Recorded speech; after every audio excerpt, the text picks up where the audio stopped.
Ok, esta práctica está referida al movimiento parabólico. Corresponde a la práctica número 6 del Laboratorio de Física 1.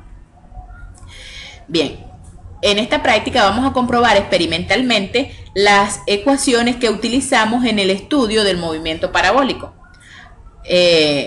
También vamos a determinar la relación que existe entre el alcance horizontal y el ángulo de lanzamiento en un movimiento parabólico.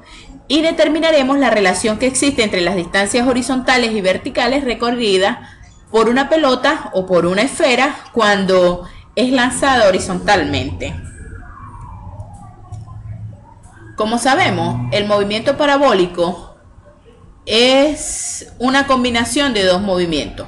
Primero, su trayectoria describe una parábola. Se corresponde con una trayectoria ideal, en el caso de un proyectil, que se mueve en un medio donde no hay resistencia al avance del cuerpo y que está sujeto a un campo gravitacional uniforme. La trayectoria es una parábola y, como mencioné antes, es la combinación de dos movimientos, un movimiento horizontal y un movimiento vertical. Entonces, precisamente por ser la composición de dos movimientos rectilíneos, un movimiento horizontal rectilíneo uniforme y un movimiento vertical rectilíneo uniformemente acelerado, entonces pueden analizarse independientemente uno del otro. Entonces, cuando lanzamos un cuerpo con cierto ángulo de inclinación, en el caso del movimiento horizontal, ¿ok?, tengo un movimiento rectilíneo uniforme en X, por lo cual las ecuaciones para la componente horizontal válidas corresponden a las de un movimiento rectilíneo uniforme. Y para el caso del movimiento vertical, las ecuaciones corresponden a un movimiento, a un lanzamiento vertical hacia arriba, que es un movimiento rectilíneo uniformemente acelerado. Entonces son válidas las ecuaciones de un cuerpo que se mueve con movimiento rectilíneo uniformemente acelerado.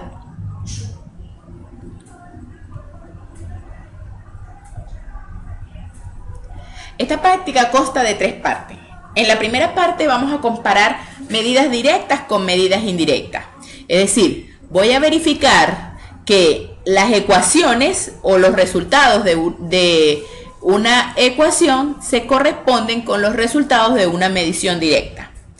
La segunda parte, vamos a estudiar cómo depende el alcance máximo de un proyectil del ángulo de inclinación cuando lo lanzamos al mismo nivel y cuando lo lanzamos a desnivel.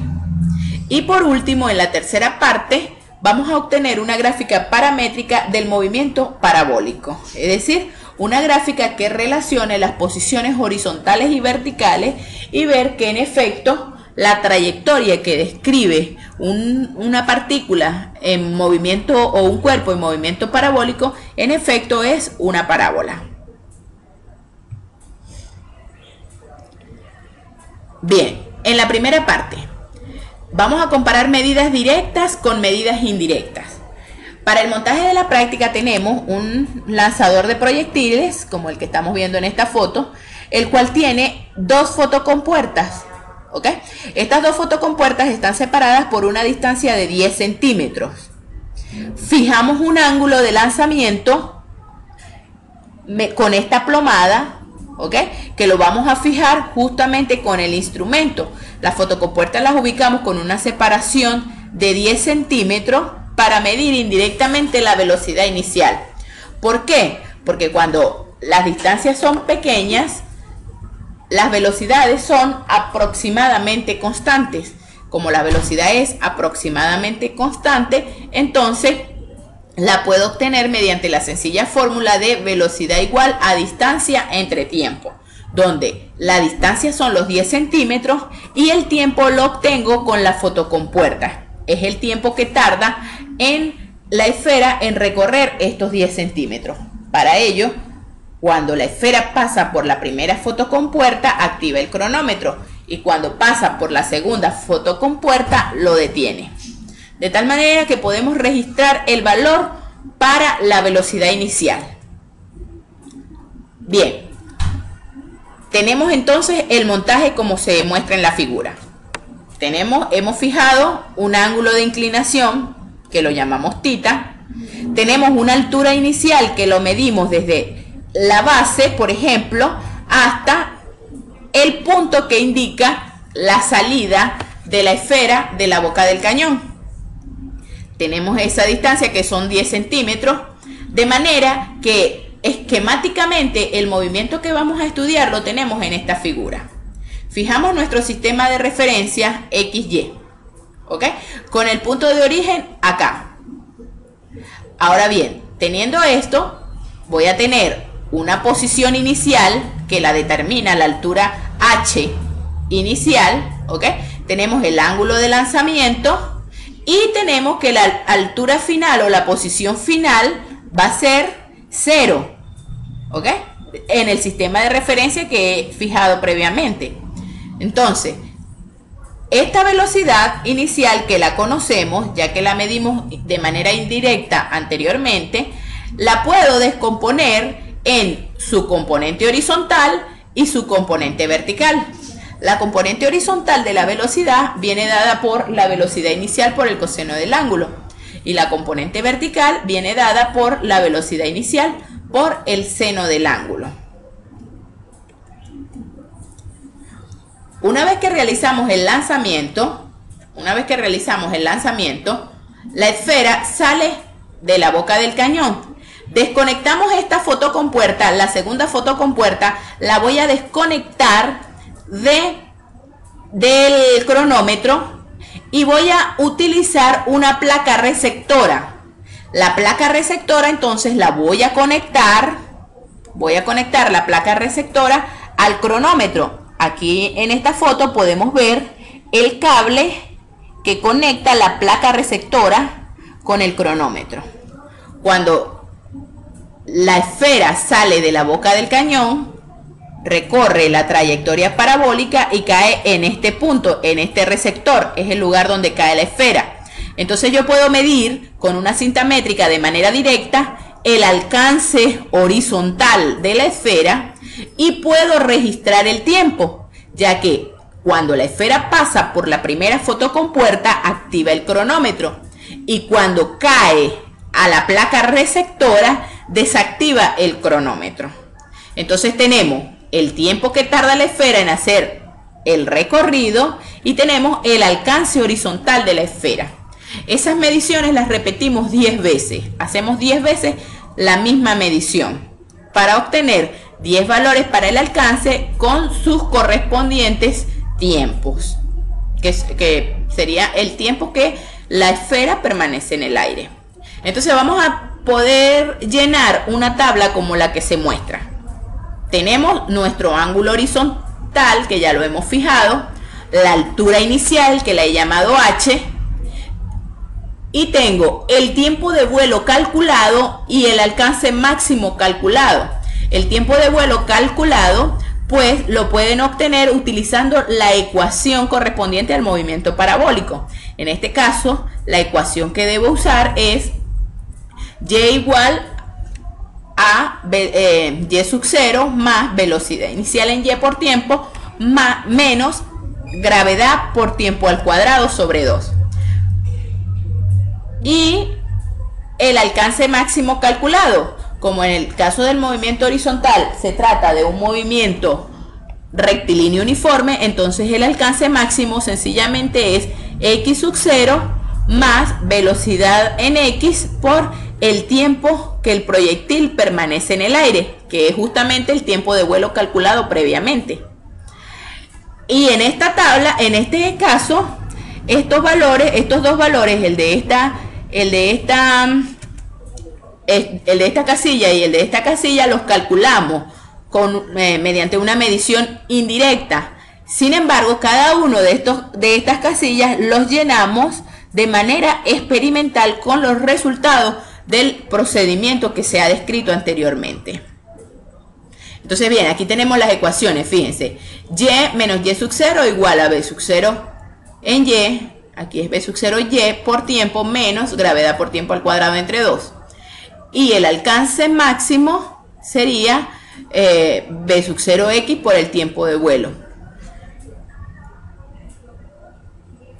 Podemos entonces obtener el alcance máximo y el tiempo de vuelo haciendo uso de las ecuaciones apropiadas. Entonces, podemos tener las mediciones indirectas mediante la fórmula y las mediciones directas las hemos obtenido con el experimento. Además, podemos calcular la velocidad de la esfera justo antes de golpear el suelo. En la segunda parte, esa es la primera parte, en la segunda parte vamos a estudiar cómo depende el alcance máximo de un proyectil, el alcance máximo horizontal de un proyectil con el ángulo de inclinación. Cuando lo lanzamos a nivel, fíjense, cuando lo lanzamos a nivel, el siguiente Apple nos permite determinar cómo depende el alcance de su ángulo. Entonces ustedes pueden irse a esta dirección, e inmediatamente obtienen esta simulación donde pueden registrar distintos valores para la velocidad, pueden fijar una altura inicial, pueden fijar una velocidad inicial, pueden variar el ángulo de inclinación, mantener la masa y mantener la aceleración, pueden variar el ángulo de inclinación y obtener los distintos alcances, ¿ok? Obtener los distintos alcances horizontales. Entonces, este sería el experimento que vamos a hacer en clase, pero de manera virtual. En clase lo vamos a hacer, en el laboratorio lo vamos a hacer de manera real. Se dice que un lanzamiento es a nivel cuando la altura inicial del cuerpo coincide con la altura final del cuerpo.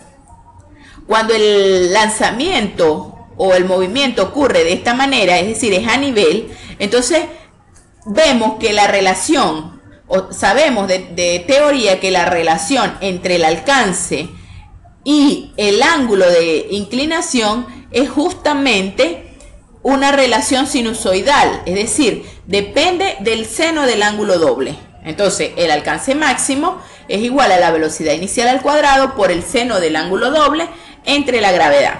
El hecho de que dependa del seno me va a permitir observar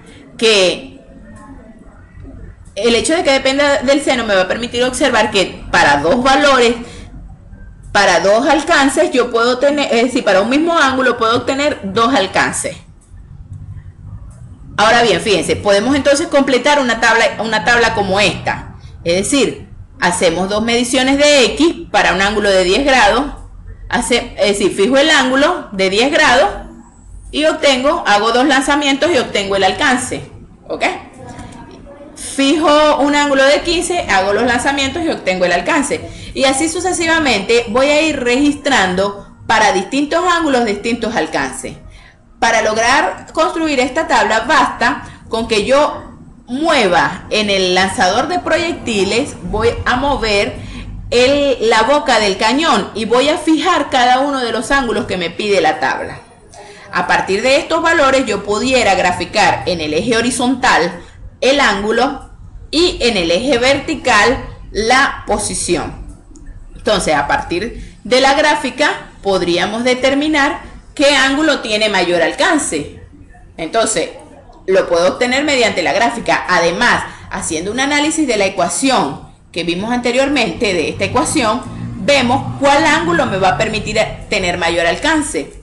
El ángulo que me permite el mayor alcance es aquel ángulo que haga que esta expresión tenga un valor máximo. Como esta función es una función seno, el seno tiene su máximo valor, alcanza su máximo valor en 1, ya que el seno está acotada, es una función acotada entre menos 1 y 1. Entonces, el máximo valor de esta función es en 1. ¿Y cuando es el seno de un ángulo es igual a 1? Cuando el ángulo es 90 grados. Lo que indica que para lograr el alcance máximo, el doble del ángulo tiene que ser 90 grados. Por lo tanto, el lanzamiento se tiene que hacer a 45 grados. En esta tabla observamos para distintos ángulos, distintos alcances y vemos que ahí el alcance mayor se obtiene a 45 grados Y también vemos que, fíjense, por ejemplo, para un ángulo de 20 obtengo un alcance de 14.7, mientras que para un ángulo de 70 obtengo el mismo alcance. Para un ángulo de 10 obtengo 7.84 y para un ángulo de 80 también obtengo 7.84, lo cual me dice que es posible que yo obtenga para distintos ángulos los mismos alcances. Ahora, ¿qué características cumplen esos ángulos? Si observamos con detalle la tabla, vemos que los ángulos que tienen el mismo alcance son ángulos complementarios, es decir, la suma de los dos es 90 grados. Aquí vemos la gráfica que corresponde, a la posición contra el ángulo. En efecto, como mencionábamos antes, es una función, es seno. Como solamente tengo valores que están variando desde 0 hasta 90, por supuesto, es solamente esa rama de la función seno.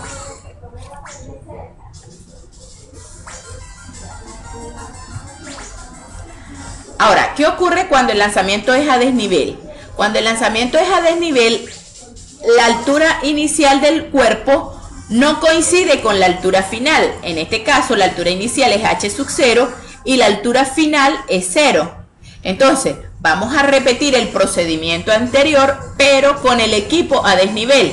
Es decir, yo no voy a tratar de hacer coincidir la altura inicial con la altura final.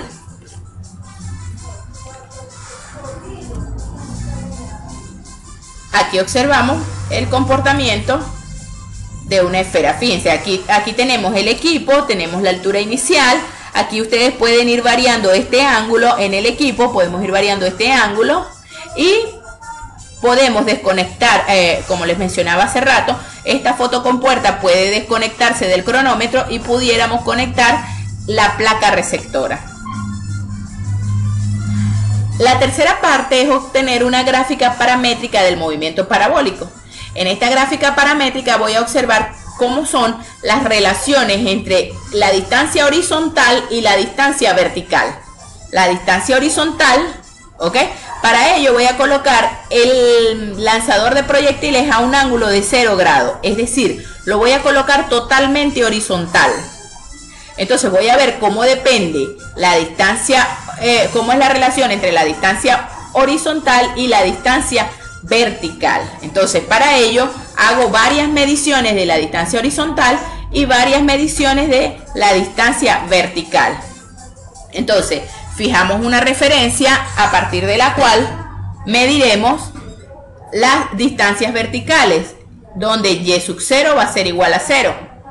La esfera con el lanzador de proyectiles, lanzamos la esfera con el lanzador de proyectiles, tratando que ésta deje huella en el papel. Para ello podemos utilizar un papel carbón para lograr la huella. Luego medimos las distancias horizontales a partir de x sub 0 igual 0.